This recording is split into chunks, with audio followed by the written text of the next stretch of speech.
Welcome back to the Home Ground Part 2 of our chat with John Didulica, the football director at Melbourne Victory, of course, Max Schiffman. Max, interesting chat with JD to start our discussion of football. And I suppose, John, what I want to get out of this section of the chat is you in Clubland, your time at Melbourne Victory currently and with Melbourne City previously.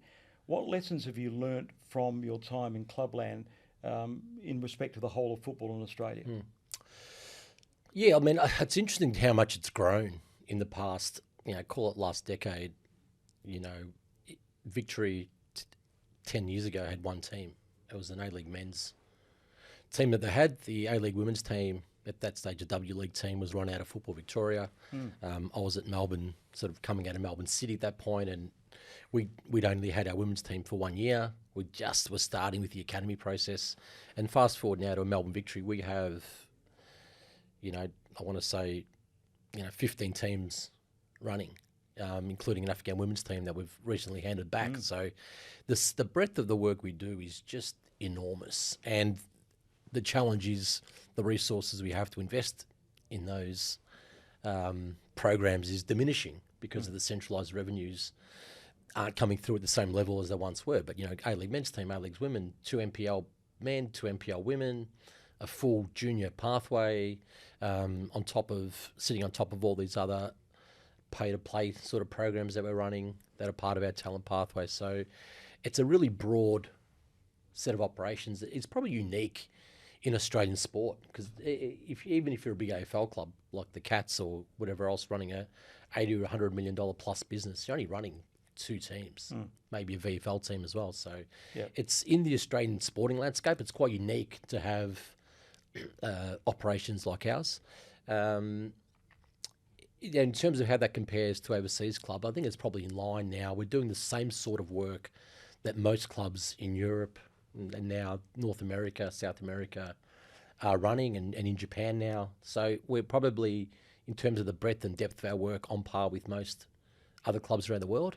And one of the key insights I've had, having had the opportunity to spend a lot of time at clubs around the world, is we do things so well here, even at an A-League level.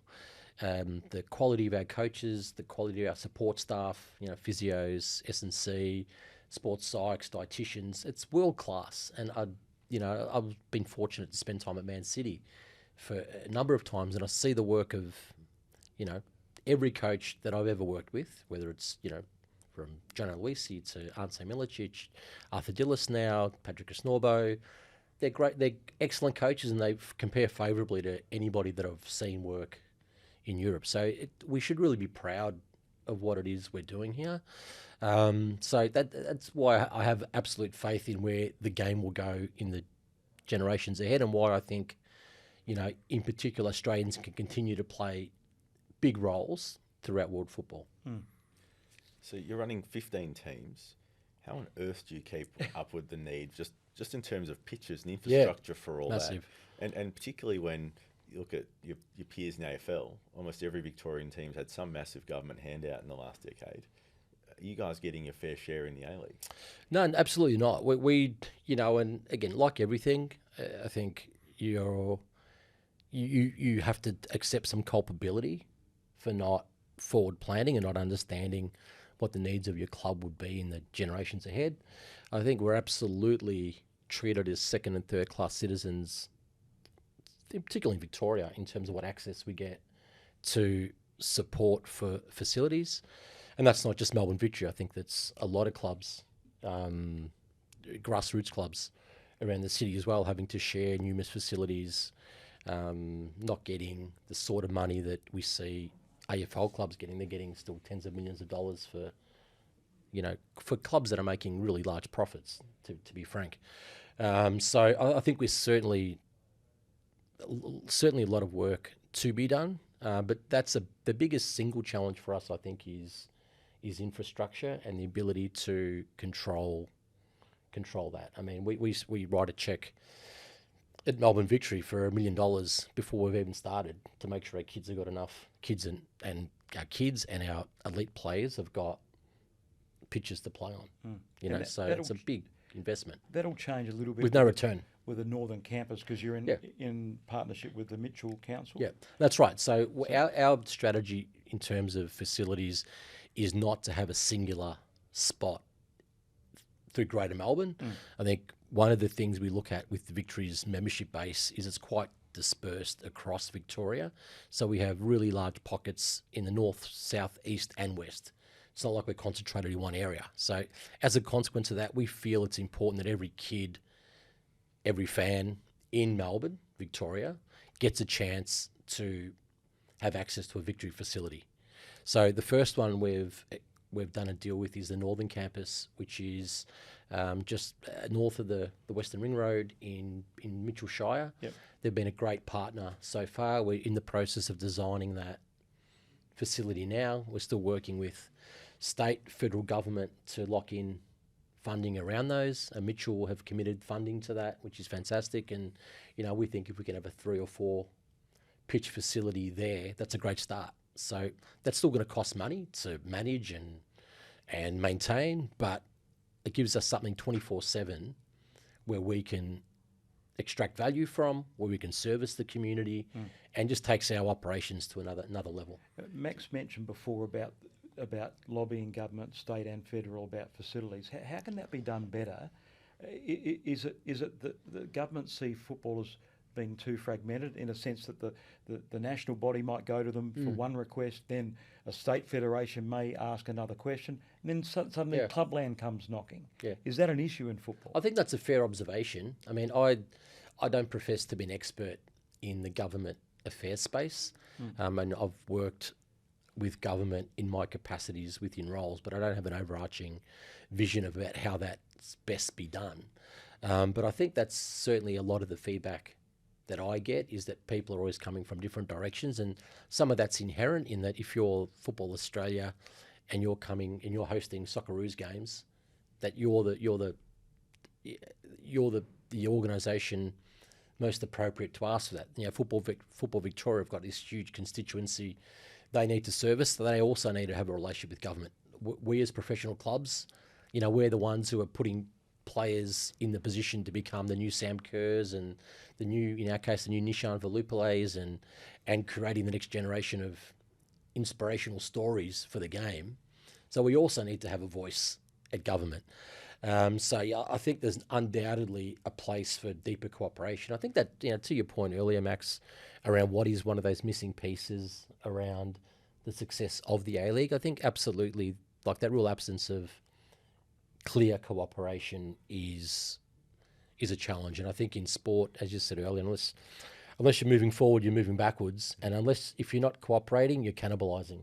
Well, I think that's kind of where we're at now. Yeah. It's one of the challenges with any federated model. Yeah. You're always going to have slightly different opinions and views on how it is, and to bring everyone together behind something is really challenging. And soccer's particularly the subject of that. I think AFL, NRL, because the money comes top down, it's really easy to control everyone. Money comes in and it just gets, there's a waterfall that it runs down and everybody gets their piece at some point. Whereas soccer's so fragmented, not just through design, but it's just fragmented with the way it's delivered and everything else. So where you're extracting value is from a whole different range of places. So everyone's competing for those dollars, and it just feels like it lacks an overarching strategy, which is something AFL does very cleverly and very clearly. Yeah, it can do. It's got, it can do it a lot more easily because the AFL's the AFL competition is the cash cow, and unless you toe the line, you're not getting access to the cash that we're creating. So it's an easy one. It's aligned incentives there, very easily aligned incentives. What are our aligned incentives? And that's a bit harder around Australian football to define and design. And I've always felt that ultimately it's about what's moved Australia the most in football is those incredible international moments. Australia versus Croatia at the 06 World Cup, Australia versus Italy at the 06 World Cup, Australia versus Japan, Australia versus Uruguay, Australia versus Canada here in the Women's World Cup, Australia versus France. Like, these are seismic moments. Like, no other sport can compete with those at all. So how do we design the game around those sorts of apex moments. And that's, I think we've got to keep that in mind as we're doing this. So everyone's got an important role to play because, Football Australia are our seat with FIFA, for example, so they've got to be part of that journey. Where the clubs, Melbourne Victory's case, where our owners are putting in millions and millions and millions of dollars every year to give the players the platform to compete at that level and produce the next generation of stars. And equally the community clubs, their kids are inspired to join their clubs by watching what the Matildas are doing. Like all the girls that are joining clubs, they're not doing that because their dad told them to, or their mum told them to. They're doing it because they're watching TV and they're seeing Sam Kerr or, Steph Catley winning the Champions League. That's why they're doing it. So there is a virtuous cycle in there somewhere, and we're just got to find that and embed it. Well, one of the other things that's being talked about is a home for football, and probably in Sydney. Yep.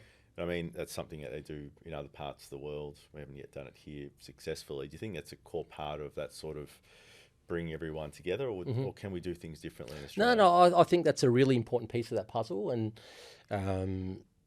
it could be so. It depends. That sort of a vision is, I think, positive. I think it's still abstract.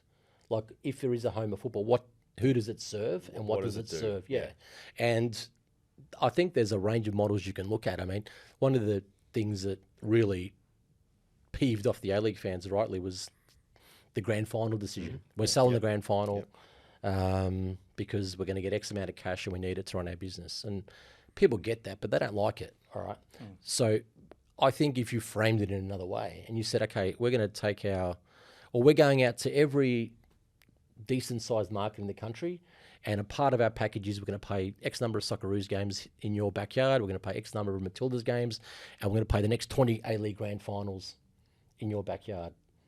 That's a very different conversation, because now you're talking not a deal for 2 million or 3 million or 5 million, you're talking about a deal for 120 million or 150 million. Yep. And I reckon every Australian supporter would say, if we could pull this off, if as a consequence of us having the grand final in this place for the next 20 years, we're going to get an All-Stars game against Barcelona or Bayern Munich in the week of the grand final, and we're going to have Matilda's game, a stadium to call our own, I reckon that's a very different discussion, because I still think that Aussie soccer fans put the game first. They put the game first before their own personal clubs, their own personal loyalties. The game is always number one because it's so big a part of their lives. So that's how you've got to pitch, a home of football. It's got to be a genuine, transformative moment for the game, not just a cool place for administrators to go to work. Yeah. Or to host, a futsal camp. Yeah. Your facilities, John, if you compare your time at Melbourne City, when, correct me if I'm wrong, your base was at Bundoora, and you were before the move to Casey Fields, where they are now. Compare the two clubs. I know you're going to the Northern Campus, so you've got that plan in place, but that's going to be the first real estate assets that Melbourne Victory have landed on in their history. Yes and no. I mean, I'd like to think that Amy Park is a function of what Melbourne Victory's achieved. Right, yep. Just to go back to sort of Heart City, we went out to La Trobe in the first instance because La Trobe had a really good appetite for developing their huge footprint. La Trobe University is the largest university in Australia, outside of some sheep farming, grazing university, North Queensland. In terms of metro cities, La Trobe University is the biggest in the country. So we thought if we go out there, it gives us a huge opportunity to try and do some infrastructure development. So when the City Football Group acquired Melbourne Heart, they gave us a great opportunity to quickly go bang. And we did. We built a really nice little facility out in Bundoora, and subsequent to that, we've seen the interest that La Trobe University had by partnering with Football Australia and Football Victoria to build the home of the Matildas, which is a wonderful facility. So that's kind of there, which is great. City have now gone to Cranbourne for whatever reasons motivated that. But in terms of Melbourne Victory, I'd say that Amy Park is, whilst we don't own it, we're still an anchor tenant there. We get great access to, I joked to someone yesterday, the most expensive training pitch in the world.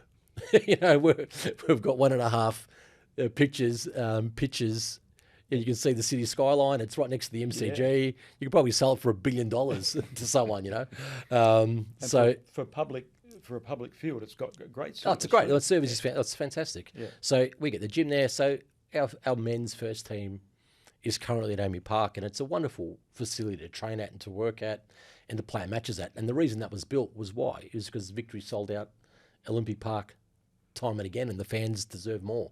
So whilst we haven't got ownership of Amy Park, I think there's a spiritual proprietorship of that venue that serves us well. But I think what you're talking about is how do we actually expand out and get things on our balance sheet and management rights and extract value from infrastructure. And I think that's the next horizon for not just Victory but all A-League clubs. And I think the work we're doing with Mitchell Shire will be a great step forward for us to give us the ability to activate the sort of programs that we want to, give our fans an opportunity to have a home, and hopefully it's the start of several of those across Victoria. So do you think that model is going to be viable across multiple geographies? And I ask that because obviously, as you mentioned, you've got City now in the southeast. You've got Western United, albeit on hiatus at the moment. So you've kind of got clubs that are competing for geography. Do you think that's going to be presenting a challenge for Victory to maintain that geography, or do you think that's an opportunity? Opportunity. I don't think it's never simple operating in a competitive market. But, Melbourne geographically is one of the biggest cities in the world.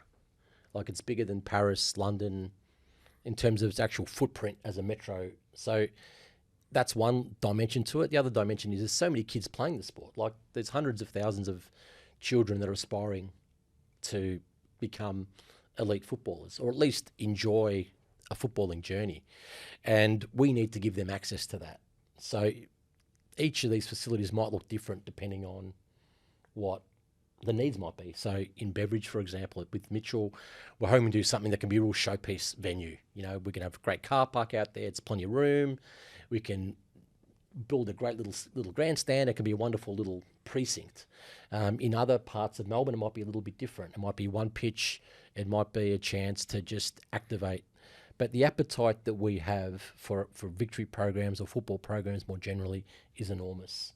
And I have no doubt that if you had 2, 3, 4 hubs in Metro Melbourne or the Greater Melbourne area, that'd be filled to capacity the way our current ones are.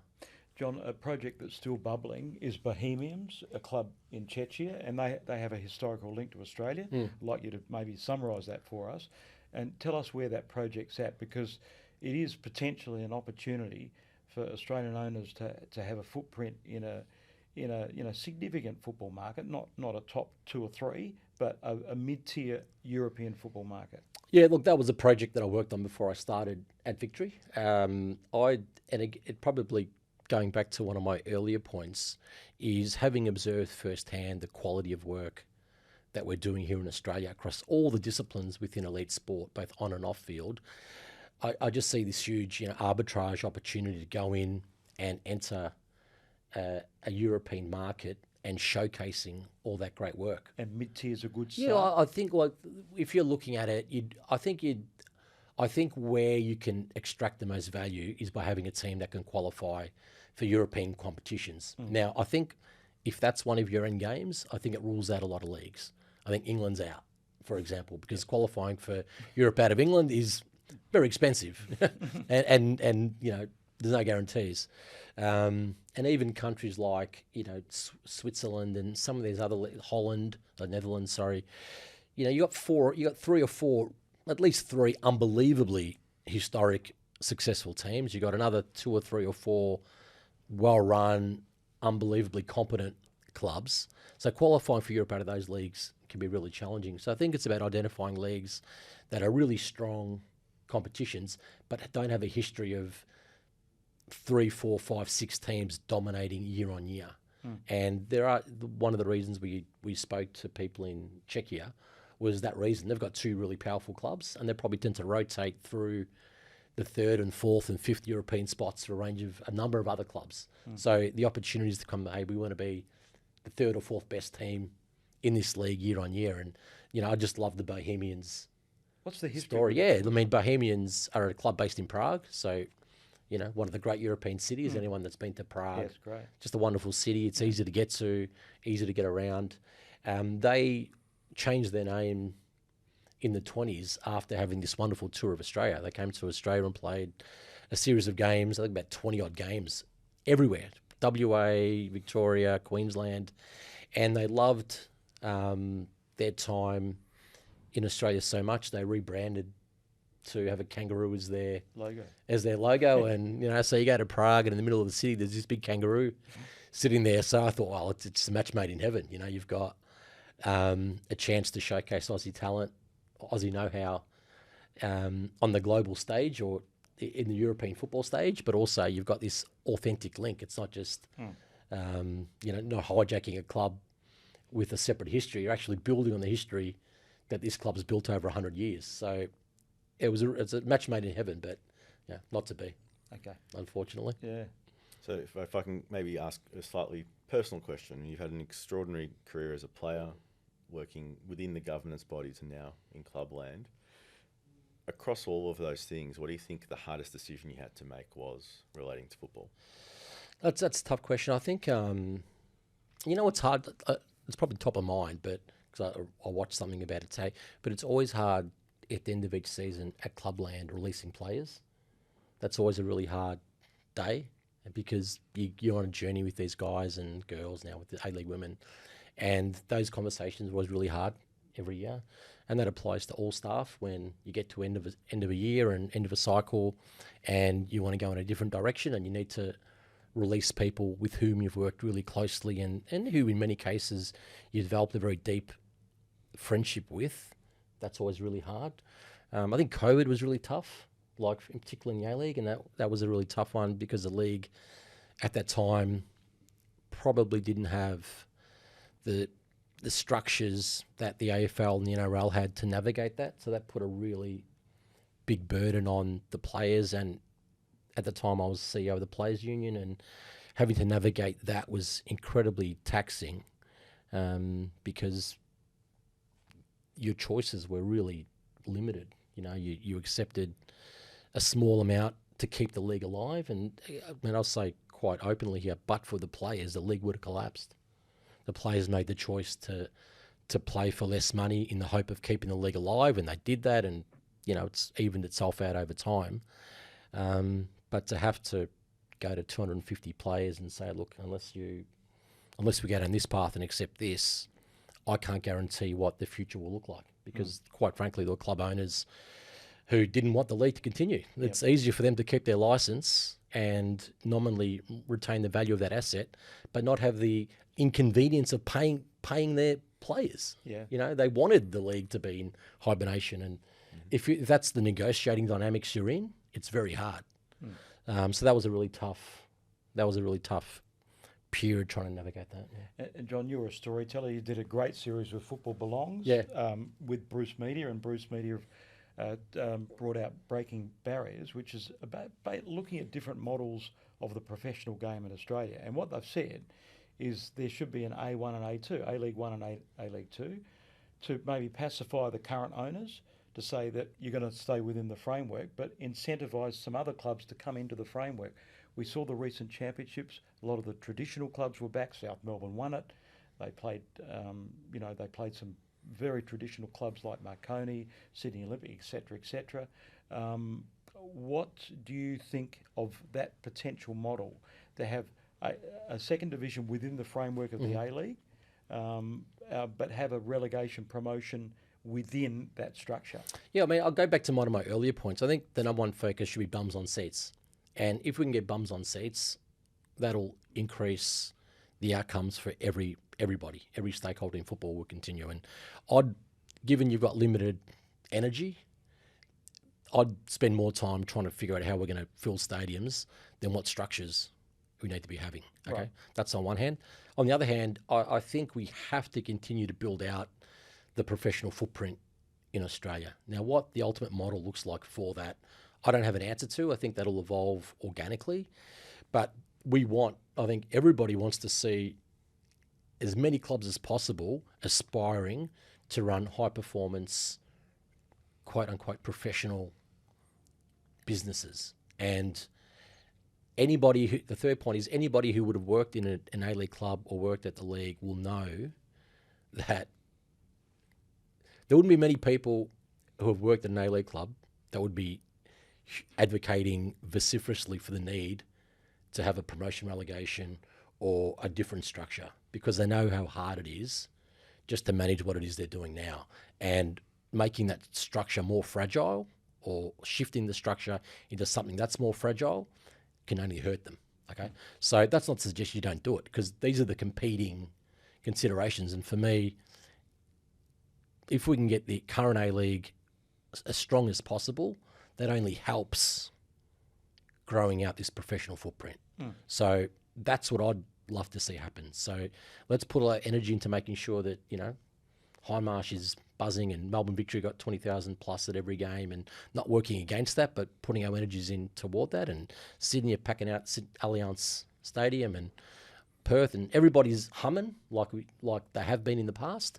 And then with that, that'll ensure that the incentives and the appetite to build out this professional footprint will only increase. And I don't think that building that out now is necessarily the right model, but, you know, it doesn't mean you can't start those discussions now and build energy around it. Yep. Well, it's been a fascinating chat, John. We've covered so much territory, and it's great to hear your views about the whole of game, clubland, maybe where the league is heading in the future. But, you know, we wish you the best with Melbourne Victory. Obviously, you've got an amazing marquee player this year who's really tapped in. I think he's tapped into the spirit of Melbourne Victory like he never really connected with Sydney. I'm, of course, referring to Juan Manta, digressing a little bit, but I think he's tapped into the fabric of this city and your club unbelievably well. Yeah, he's an amazing guy. We're so fortunate to have him with us. I wanted to chat to him like 3 or 4 years ago. I thought he'd be a great marquee, but at that stage, I think he was in Japan or just leaving Galatasaray or going that start of his journey around the world. But he's such a good guy, great footballer, and I think your observations are really insightful in that he's got a real strong alignment with Victory and Melbourne as a city. You know, that real cosmopolitan, outward-looking perception, but a real sports lover. You know, you see him at the Aussie Open, and he's got an interest in a Formula One team, so no doubt he'll throw himself into the Grand Prix next.